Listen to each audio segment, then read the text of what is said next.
우린 세상의 빛,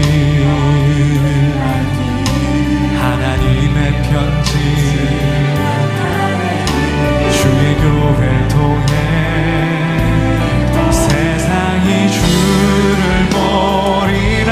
일어나라, 일어나라, 아버지 사랑으로, 내 아버지 능력으로 서로 하나 되어 그 빛을 비추라.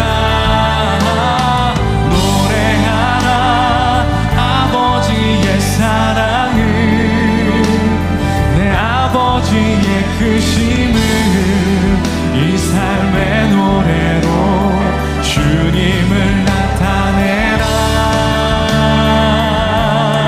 일어나라.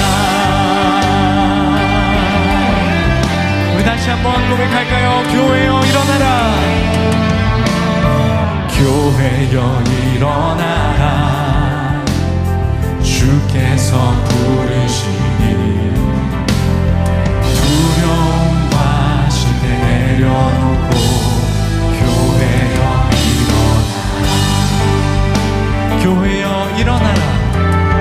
교회여 일어나라.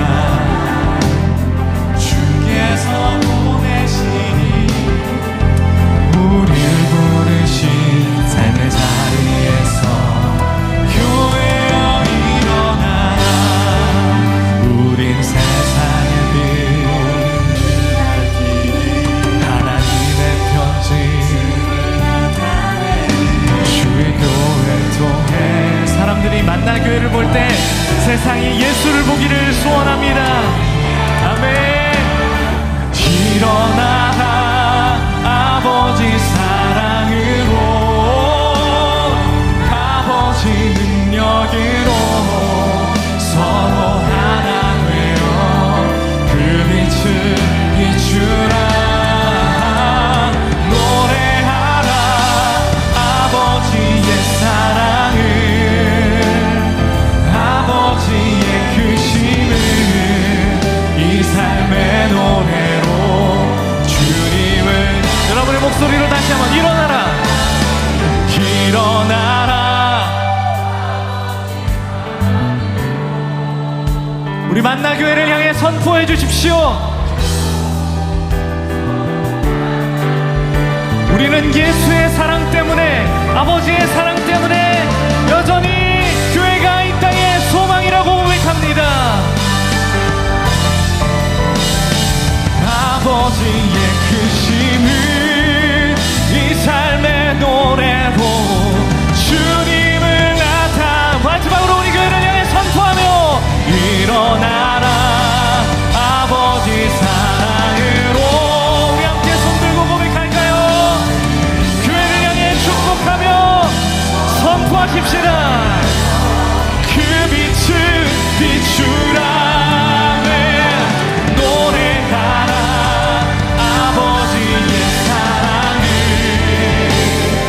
아버지의 크심을 이 삶의 노래로 주님을 나타내라. 일어나라. 다시 한번 교회를 향해 선포하십시다. 일어나라. 일어나라. 다시 한번 주님, 우리가 교회를 축복합니다. 일어나. 할렐루야. 할렐루야. 오늘 우리에게 주시는 하나님의 말씀은 사도행전 2장 42절에서 47절입니다. 사도행전 2장 42절에서 47절입니다. 그들이 사도의 가르침을 받아 서로 교제하고 떡을 떼며 오로지 기도하기를 힘쓰니라. 사람마다 두려워하는데 사도들로 말미암아 기사와 표적이 많이 나타나니 믿는 사람이 다 함께 있어 모든 물건을 서로 통용하고 또 재산과 소유를 팔아 각 사람의 필요를 따라 나눠주며 날마다 마음을 같이하여 성전에 모이기를 힘쓰고 집에서 떡을 떼며 기쁨과 순전한 마음으로 음식을 먹고 하나님을 찬미하며 또 온 백성에게 칭송을 받으니 주께서 구원받는 사람을 날마다 더하게 하시니라. 이는 살아계신 하나님의 말씀입니다. 아멘.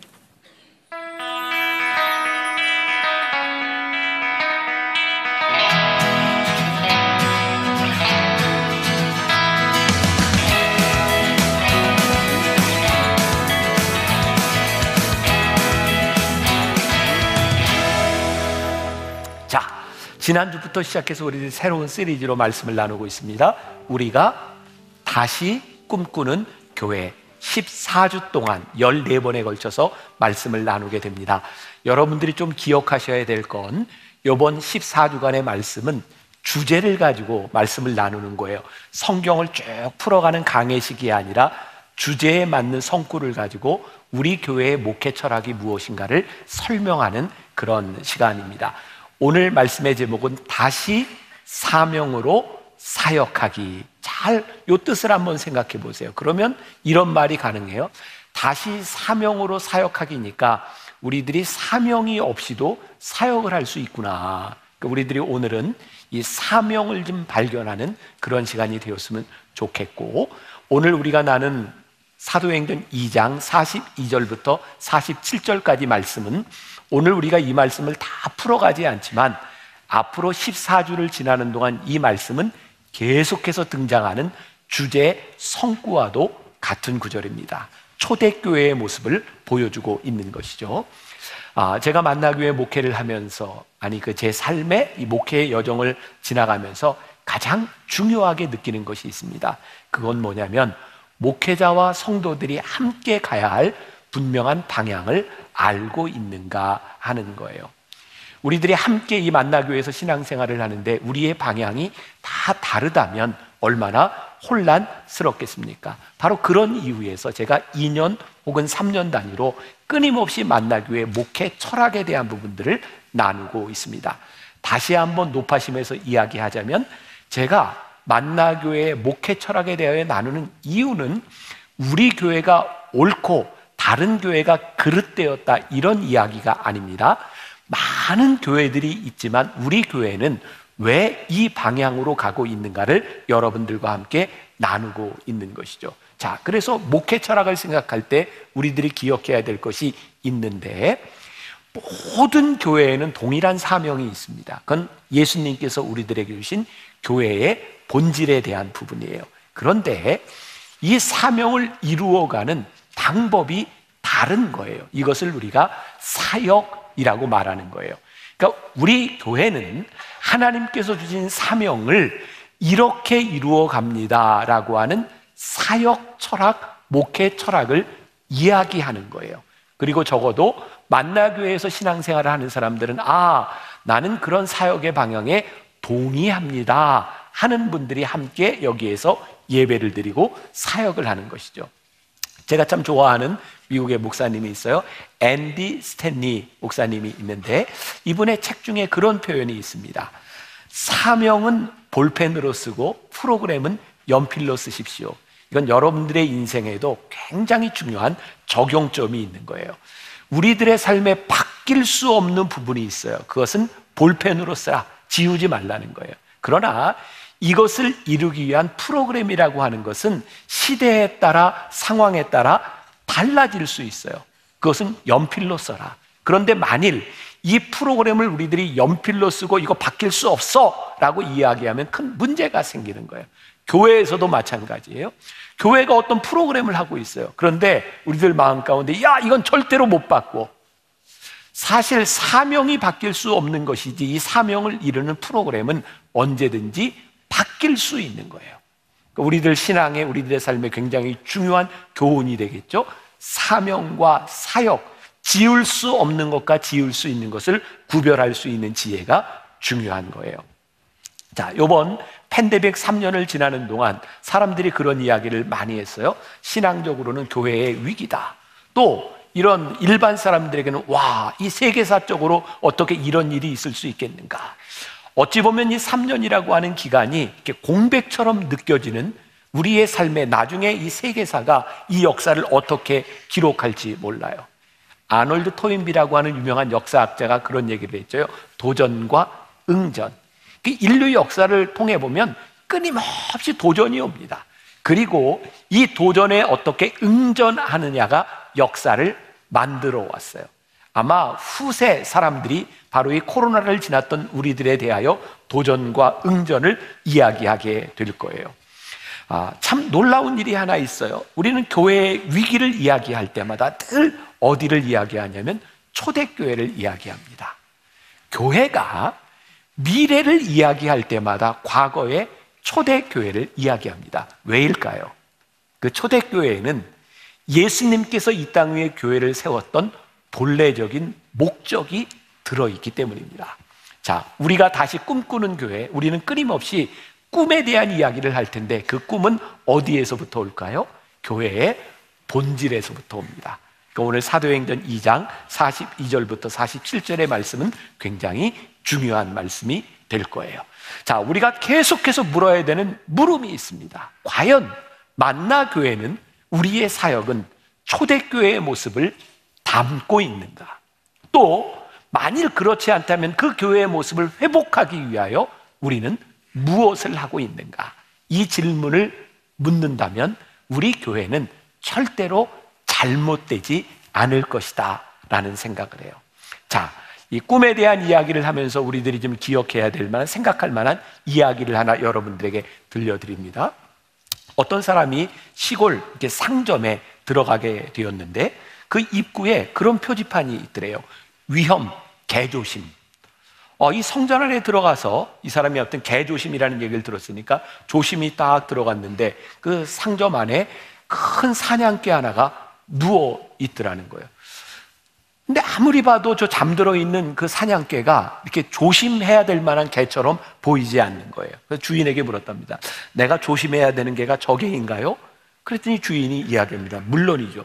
전혀 위험해 보이지 않는데요. 예, 그런데요, 주의하지 않으면 저 개에 걸려서 넘어집니다. 개조심이라는 이유가 그렇게 쓴 거예요. 이 이야기는 레너드 스윗이라고 하는 유명한 미래학자의 책 미래 크리스천이라는 책에 나오는 이야기입니다. 중요한 질문을 던지고 있는 거예요. 지금 교회가 혹시 우리들이 미래의 걸림돌이 되고 있지는 않은가?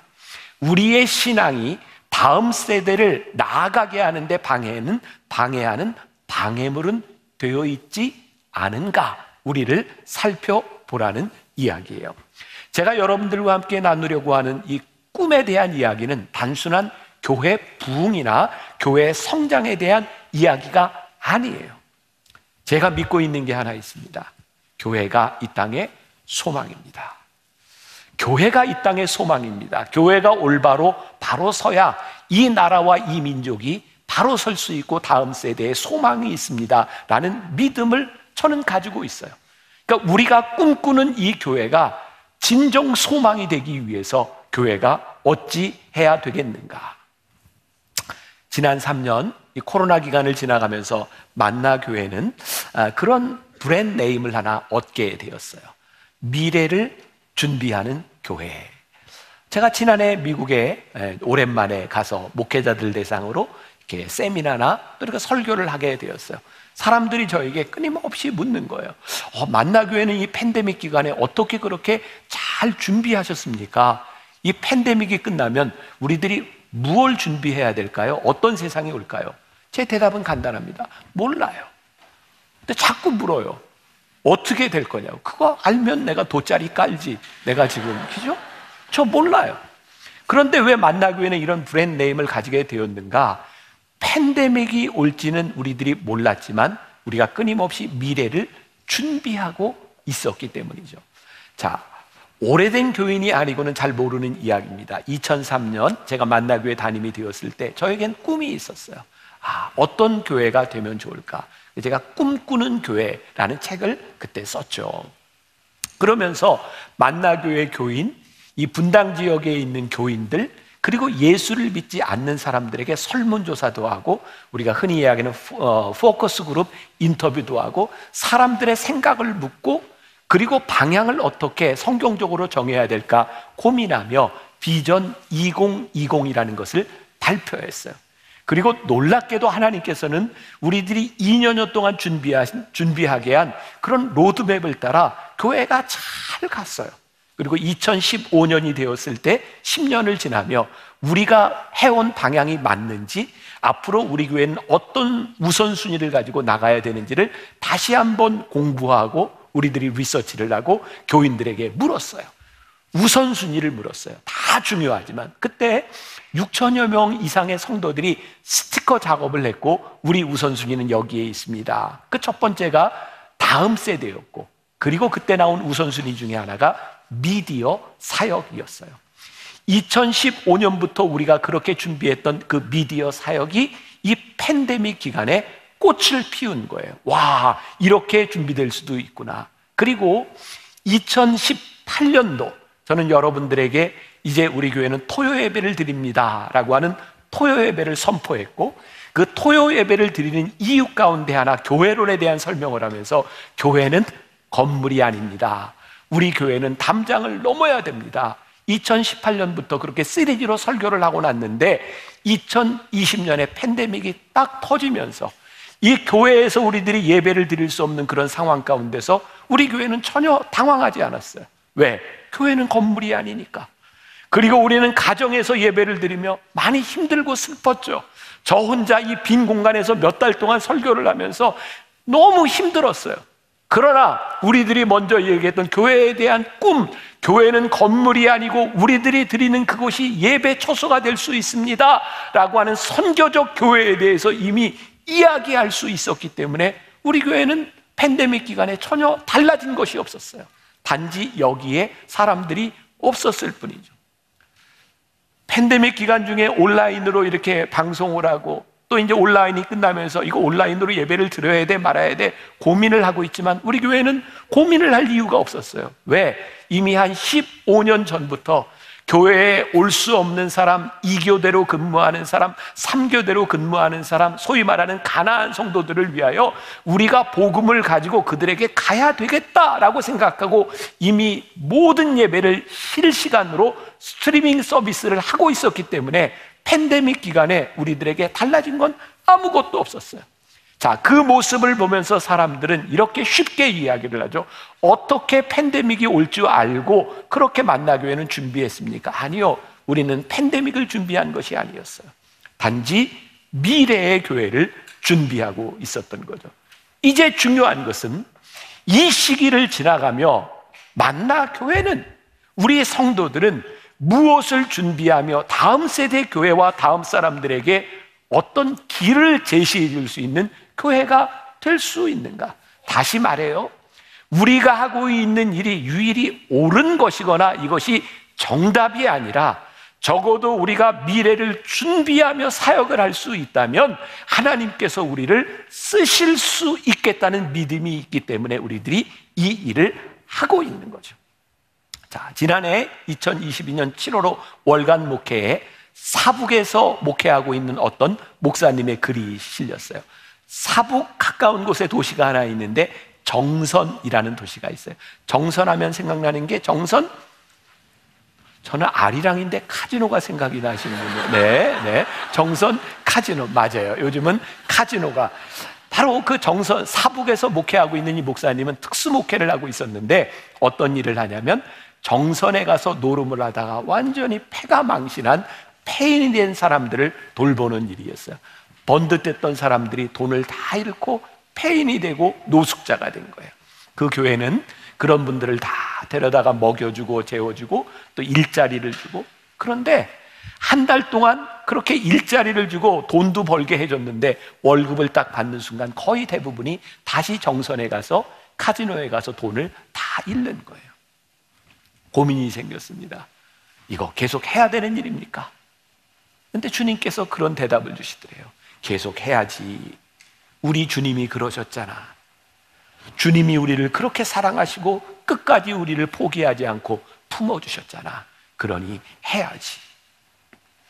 나의 호불호에 대한 문제가 아니라 주님께서 그렇게 하셨으니 우리가 해야지.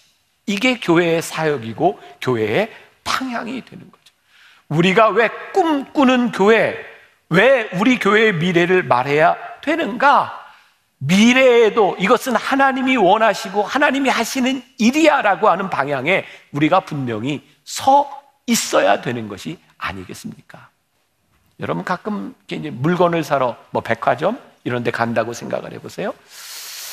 수영복을 사러 가는 사람들은 백화점에 여름에 진열되어 있는 수영복을 사지 않죠. 봄 되면 수영복이 나와요. 이미 겨울이 되면 봄 상품이 나와요. 돈 벌려면, 제대로 장사하려면 한 계절 앞서 가야 되는 거죠. 안 그런가요? 저는 교회가 돈 벌려고 하는 그런 모임은 아니지만 하나님의 사역을 잘 하기 위해서는 미래를 준비해야 하나님이 이 교회를 쓰실 수 있다고 생각해요. 제가 여러분들에게 조금 충격적인 이야기를 하려고 하니 마음을 단단히 붙잡고 들으세요. 자, 5월 첫 주가 되면 우리 교회에 충격적인 일이 벌어집니다. 바로 이 본당 안에서 패션쇼를 준비하고 있어요. 안 놀라시는군요. 근데 그런 어떤 허접한 패션쇼가 아니라 진짜 패션쇼를 미스 코리아 진선미부터 네, 좋아요. 네. 아무튼 이 패션쇼를 준비하고 있어요. 근데 웬 패션쇼? 지난 이태원에서 할로윈 그 참사를 우리들이 목격하고 많은 사람들이 여러 가지 반응을 보였어요. 불쌍하고 안 된 마음, 마음 아픈 마음도 있지만 쟤네들 젊은 애들이 왜 저렇게 저기 모여? 그런데 아무도 그 일에 대하여 대안이나 젊은이들에 대하여 길을 제시하지 않는 거예요. 모르겠어요. 우리 교회가 하는 일이 이것이 올바른 방향이 돼서 하나님이 그것을 계속 쓰실지 아니면 한 번의 이벤트로 끝날지 모르겠어요. 그러나 한번 해보려는 거예요. 젊은이들이 모여서 어떤 분장을 하고 어떤 모양으로 아이들이 젊음을 발산해야 될지 모르지만 한번 교회가 젊은이들에게 한번 그 장을 만들어줬으면 좋겠다. 이게 커스텀 이렇게 분장하는 그런 문화를 교회가 한복 패션쇼, 힙합 패션쇼를 하면서 이 지역에 있는 젊은이들에게 교회로 와라. 그리고 어른들이 아이들에게 안전하게 아이들의 젊음을 발산할 수 있는 장소를 만들어주고 거기에 젊은 디자이너들이 물건을 만들고 우리들이 그거 팔아주고 그리고 젊은이들이 희망을 가지고 일할 수 있는 그곳이 다른 곳이 아니라 교회가 되었으면 좋겠다. 어떤 반응이 나올지 어떤 결과가 나올지 몰라요. 그러나 하나님께서 만나교회를 이 땅에 세워주시고 젊은 세대들에 대해 하나님이 우리들에게 꿈을 가지게 하셨다면 우리가 해보는 거예요.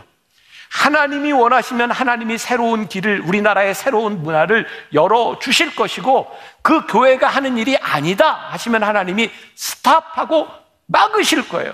우리는 아직 알지 못해요. 그러나 준비하며 이 길을 가야 되겠다는 거예요.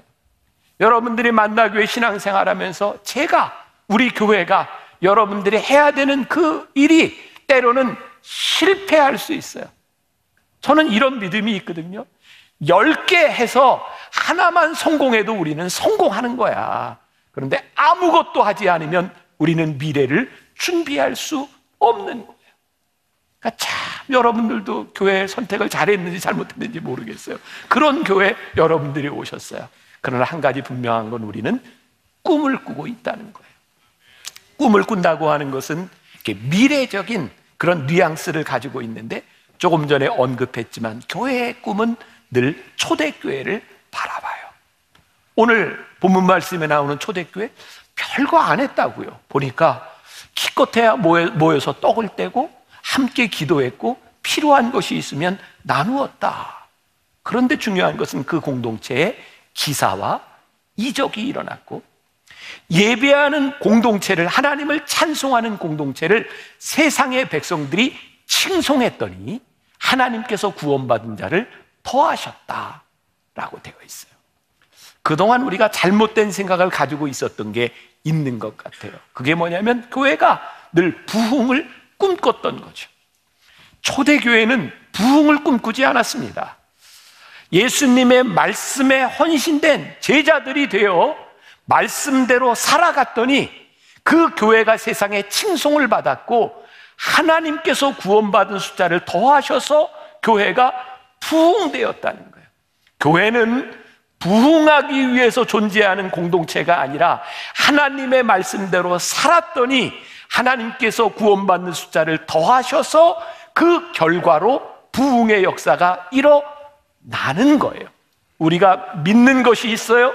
우리들이 말씀대로 살아가면 하나님께서 이 공동체에 구원받는 숫자를 더하시는 교회가 된다라는 믿음을 가지고 우리는 살아가는 거예요. 저는 이 꿈에 대한 이야기를 하면서 그냥 제 속에 그런 꿈의 날개를 한번 달아보았어요. 오래전 2003년으로 돌아가요. 제가 만나교회 담임되었을 이제 20년 지나갔으니까 그때는 제가 여러 학교에 이렇게 강의를 다닐 때였고, 그 중에 하나가 저기 수원에 있는 협성대학원에 신학대학원에 제가 강의를 할 때였어요. 그때는 차를 타고 이렇게 1시간씩 이렇게 오고 가야 되는 때였는데, 제가 차를 타고 올 때면 늘 라디오 방송을 들었어요. 뭐 지금도 그런 방송이 있는지 모르겠는데, 이종환, 최유라의 라디오 시대라는 방송이 그때 꼭 나왔어요. 근데 그때 꼭 그 시간에 어려운 사람들의 사연을 소개하는 시간들이 있었어요. 하나님께서는 저에게 그때 참 이렇게 여린 마음을 주셨고 아파하는 마음을 주셨어요. 그 사연을 들을 때마다 그게 얼마나 안타까운지, 운전을 하다 그냥 눈물을 흘리고, 운전을 하지 못하고 차를 옆에다 세워놓고 하나님, 저거 어떻게 도울 수 있을까요? 근데 제가 별로 힘이 없는 거예요. 그때는 만나교회가 빚도 많았고요, 누구를 돕는다고 하는 게 참 쉽지 않은 그 상황에서 하나님, 어떻게 교회가 이런 일을 좀 할 수 있을까요? 그리고 20년이 지난 지금 저희 만나교회는 만나교회 최고의 브랜드를 하나 가지고 있어요. 그게 뭐냐면 한샘치고. 한샘치고가 처음 시작할 때 우리 교회의 한 가장이 전신 화상을 입고 병원에서 그 가장을 돌보는 것 때문에 온 식구들이 직업을 다 놓아야 됐고 가정이 어려워지는 상황이었어요. 하나님, 저 가장을 하나 살릴 수 있으면 좋겠습니다. 그렇게 시작한 게 한샘치고였어요. 커피 한 잔 먹은 셈치고, 밥 한 끼 먹은 셈치고. 여러분들 중에 또 벌써 많이 잊어버리셨을 거예요. 거의 한 10년 됐나요? 양산에서 어떤 사람이 아파트에 이렇게 청소를 하다가, 어떤 정말 미친 놈이죠, 음악 소리가 시끄럽다고 밧줄을 끊어버려서 가장이 세상을 떠났잖아요. 4명의 갓난아이를 포함해서 4명의 아이를 남겨놓은 그 가정. 그때 하나님께서 우리들에게 긍휼한 마음 주셔서, 하나님, 저 가정을 우리가 책임질 수 없을까요? 한 번 우리들이 긍휼한 마음을 가지고 한 번 도울 수 있지만, 저 아이들 넷이 다 학교를 졸업할 때까지 우리가 그 가정을 돌볼 수 없을까요? 그 가정은 예수 믿는 가정이 아니고 알지도 못하는 가정이었어요. 지금까지 우리가 그 가정의 그 아이들을 위해서 돕고 있어요. 제가 이 글을 쓰던 때 이 원고에 보니까 우리가 지난해 우크라이나 전쟁, 또 산불 피해를 위해서 우리들이 한샘치고 헌금하자고 요청하는 때였고, 얼마 전에 우리는 튀르키에 정말 많은 분들이 한샘치고 헌금하셨어요. 근데 저와 우리 교회와 전혀 관계없고 알지 못하는 그 교회의 헌금들이 다 흘러가고 있어요. 2003년, 2004년, 2005년 비전 2020을 시작하며 제가 하나님께 기도한 게 있었어요. 하나님, 2009년쯤 되어서부터는 우리 만나교회 헌금이 정말 제 개인적으로 생각하기 이상적인 이 헌금을 잘 흘러보내는 교회가 되었으면 좋겠습니다.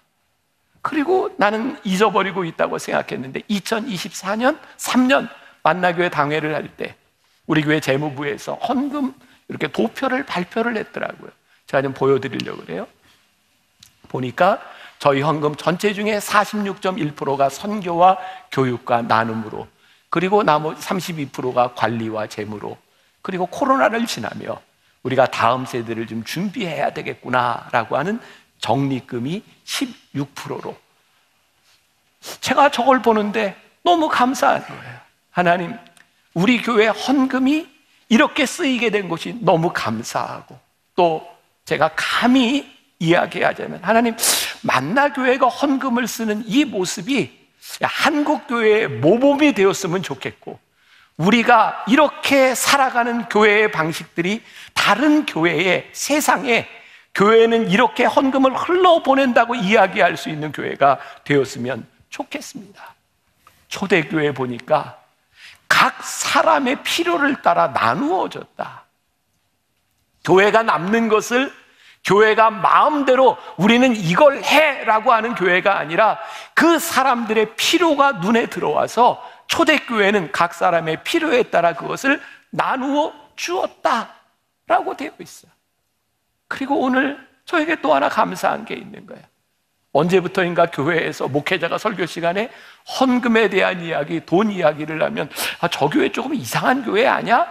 라고 생각하는 지금과 같은 시대에 제가 여러분들을 향해 여러분 헌금하세요, 지갑 오늘 다 털고 가세요, 뭐 이런 이야기를 해도 전혀 이상하지 않은 교회. 오늘 뭐 내는 거 없어요, 그냥 아멘 하셔도 괜찮아요, 아무것도 없어요. 그런 교회, 하나님 성도들에게 헌금을 하라고 이 헌금이 이렇게 쓰여질 수 있다고 말할 수 있는 교회 되게 하신 게 너무 감사하다. 우리가 꿈꾸는 교회, 하나님이 세우신 그 교회의 모델을 따라갈 수 있는 교회가 되는 것, 그게 우리들에게 얼마나 큰 축복. 2003년도 그래서 그때 그 마음으로 제가 우리 교회 사랑나눔 운동본부를 만들자라고 제안을 했는데 지금은 월드 휴먼 브릿지라고 하는 단체, 우리들이 어느 정도 중견 단체를 우리들이 만들어 가고 있어요. 제가 만나교회가 이 정도 규모가 되기 전에 우리 목회자들과 참 많이 이렇게 뭐 1박 2일, 2박 3일 가서 MT도 하고 굉장히 친밀하게 지냈어요. 요즘은 잘 못해요. 제가 어딜 가면 제가 요리하는 걸 좋아하거든요. 밥 해주는 걸 좋아해요. 김치찌개도 해주고 목회자들 밥도 해주고. 그때는 속초로 갔을 때였는데 가서 우리 목회자들한테 제가 회덮밥을 좀 만들어 줘야 되겠다 생각이 들어서 속초 시장에 가서 회를 떠다가 제가 회덮밥을 이만한 양푼에다가 밥을 넣고 야채를 넣고 쫙 이렇게 비비고 마지막에는 김가루가 좀 들어가야 되잖아요. 그 양이 많으니까 제가 큰 봉지에 있는 김을 다 이렇게 부셔 그래가지고 쫙 털어서 넣었는데 글쎄 그 안에 있는 실리카 겔이 다 터져 버린 거예요. 근데 이걸 어떡하나. 그리고 그 실리카 겔 그걸 보니까 이상한 문구가 있는 거예요. 몸에 해롭지는 않으나 먹지는 마시오. 야, 이거를 지금 어떻게 해석을 해야 되는지. 그래서 결국은 그걸 이제 다 버렸어요. 버리고 이제 못 먹었어요. 그 동해 속초에 한 식당에 이렇게 가게 되었는데 식사를 하는데 그날 정말 주름이 깊게 패인 한 할머니가 와서 우리 식사하는데 정말 귀찮게 감자떡을 팔고 있었어요. 그 모습이 제가 잊혀지질 않는 거예요. 제가 한 주가 지나서 내가 거길 다시 가야 되겠다. 그리고 그 음식점에 갔더니 그 할머니가 다시 들어와서 감자떡을 파는 거예요. 제가 감자떡을 사드렸어요. 근데 조금 있다 다른 걸 파는 사람이 또 들어와요. 제가 또 사드렸어요. 사람들이 이상하게 보는 거예요. 그때 제가 그런 결심을 했어요. 누가 들어와서 무엇을 팔든 내가 다 사준다. 그리고 그 할머니에게 제가 이렇게 먹던 이렇게 회를 이렇게 드리면서 제가 이제 강원도에서도 이제 잠깐 목회를 했었고, 그래서 제가 그냥 옛날 그냥 강원도 그 억양으로 좀 잡숴보더래요 하고 이렇게 이제 드렸어요. 근데 할머니가 옆에 손님이 놓고 간 그 참이슬을 한 잔 탁 이렇게 마시고 있는 거예요. 제가 할머니에게 혹시 교회를 다니시나요? 이렇게 물어봤더니 할머니가 사실은 내 시동생이 아주 술주정뱅인데 예수를 믿고 술을 끊었다고. 그래서 제가 예수님 이야기를 했어요.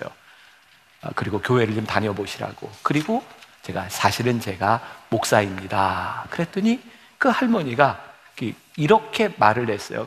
강원도 사투리로. 그래서 술을 안 먹었더랬어요? 그러면서 저에게 하는 얘기가 어쩐지 점잖고 멋있더래요. 근데 너무 기쁜 거예요. 제 마음이. 예수 믿는 게 기쁜 거구나. 저 할머니가 나를 보면서 참 멋있다 라고 얘기할 수 있는 그 예수 믿는 내가 참 기쁜 거구나. 예수 믿는 기쁨, 믿음으로 살아가는 기쁨, 그 기쁨을 우리가 잃어버리고 있구나. 하나님께서 저에게 주신 마음이에요. 그리고 오늘, 아니 14주 동안 제가 여러분들과 나누는 이 설교는 사실은 여러분들에게 하는 게 아니라 저에게 하는 얘기. 하나님 그때 저에게 그 마음을 주셨었는데 제가 그 마음을 많이 잃어버린 것 같아요. 하나님 그 마음이 다시 회복되게 하시고, 하나님 우리 만나교회가 이 꿈을 이루는 교회가 되게 하여 주옵소서. 사실은 저에게 하는 이야기이기도 해요.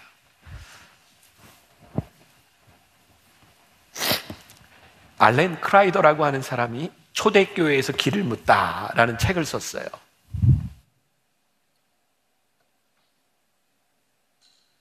아마 요 14주를 지나는 동안 이 책을 제가 많이 좀 인용을 하게 될 거예요. 거기에 보면 이런 섹션이 있어요. 영적 능력과 생명을 주는 일탈. 그 당시에 초대교회는 10년에 40%씩 성장을 했대요. 이 터툴리안이라고 하는 유명한 교부가 쓴 글에 나오는 이야기인데, 그 성장의 원인을 두 가지로 꼽고 있는데 그 중에 하나가 뭐냐면 기사와 이적이 일어났을 뿐만 아니라 영적 일탈이 있었다는 거예요. 그럼 일탈이라고 하는 말이 부정적인 의미잖아요.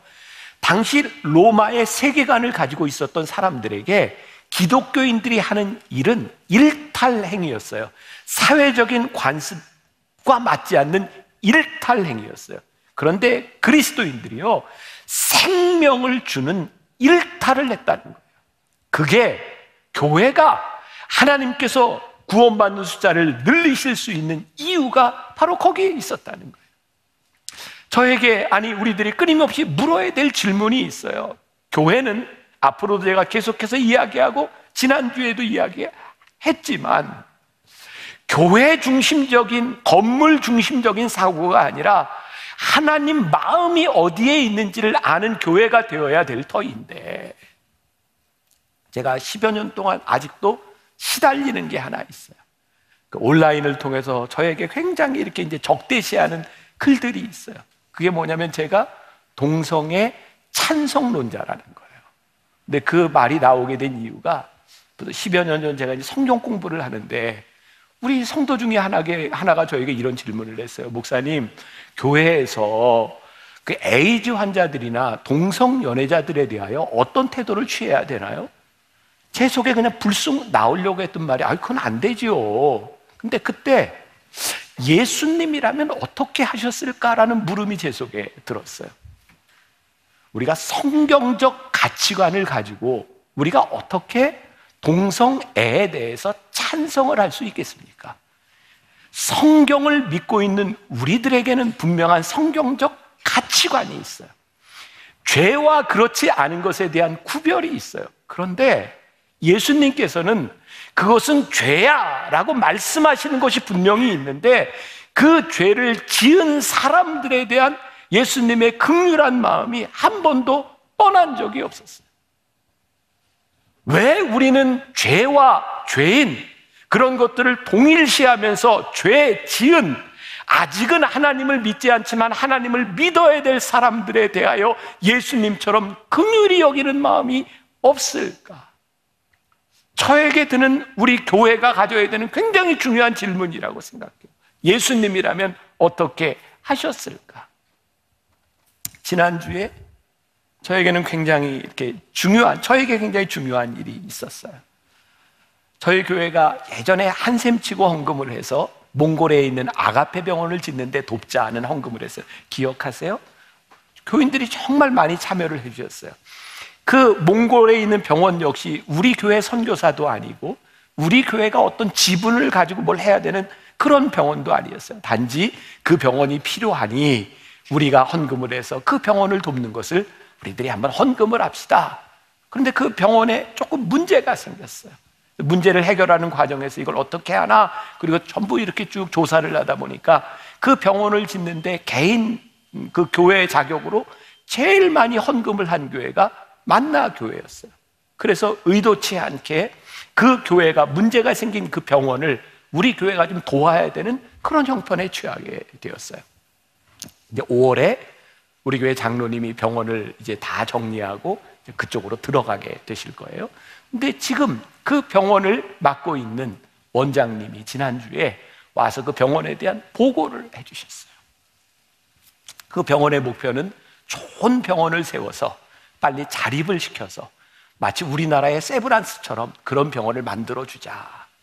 그런데 이번 코로나 기간에 그 몽골에도 노숙자들이 많이 생기고 어려운 사람들이 병원을 찾아오는데, 이번 겨울에 한 환자가 찾아왔는데 발에 화상을 입고 정말 이렇게 볼 수 없는 그런 몰골로 병원을 찾아왔고, 온 몸이 소변 냄새로 찌들어서 노숙자가 찾아온 거예요.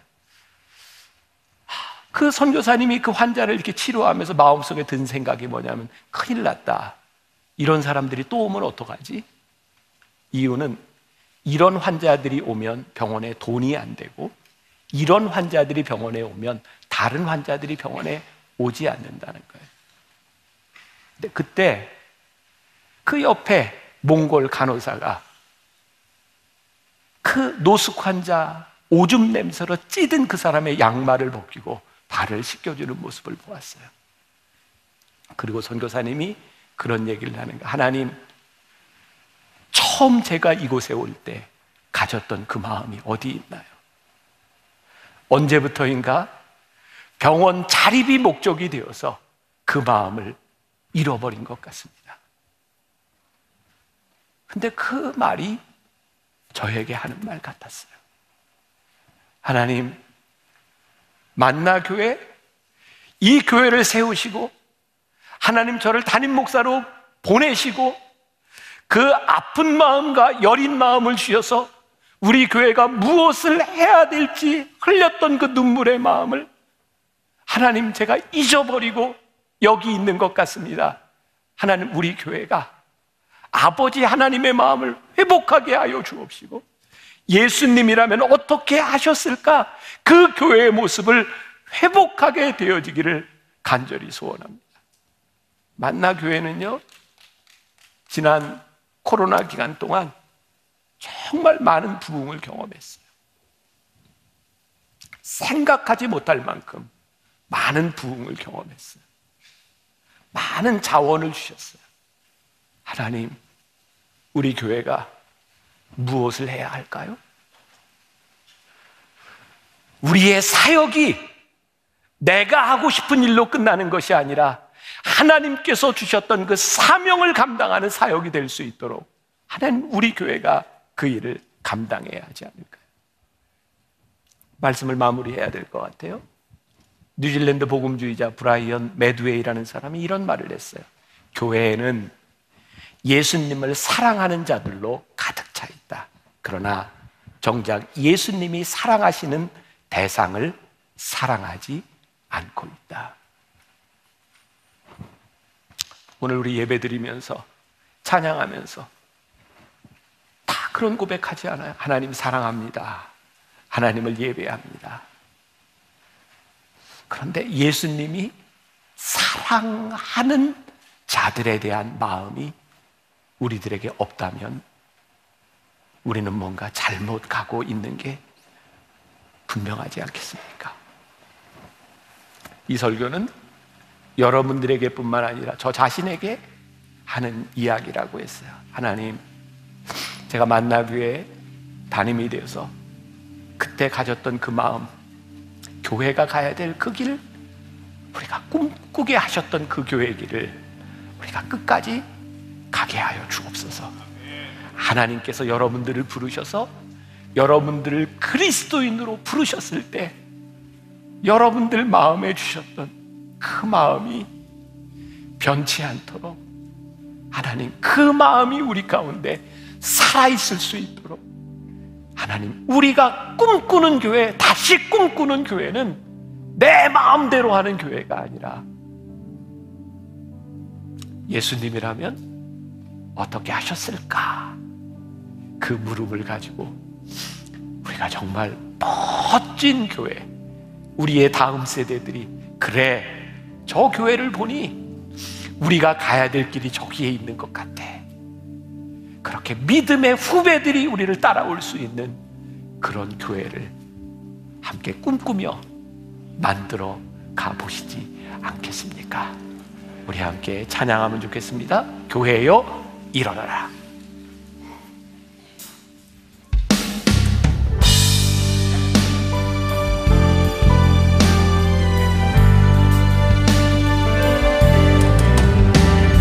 교회여 일어나라. 주께서 부르시니 두려움과 실패 내려놓고 교회여 일어나라. 교회여 일어나라. 주께서 보내시니 우릴 부르신 삶의 자리에서 교회여 일어나라. 우린 세상의 빛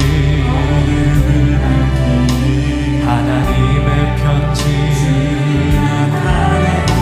주의 교회를 통해 세상이 주를 보리라. 일어나라. 아버지 사랑으로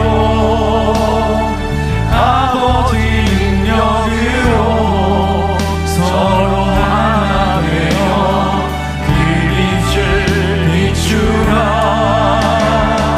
노래하라. 아버지의 사랑을 아버지의 크심을 이 삶의 노래로 주님을 나타내라. 일어나라.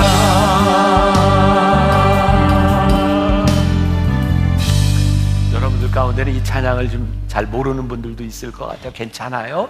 그런데 정말 오늘 우리들에게 명령하시는, 일어나라고 명령하시는 이 찬양을 우리 십자가 아래서 함께 다 일어나 한번 같이 찬양하고 제가 축도로 마무리하려고 합니다. 함께 일어나 찬양합시다.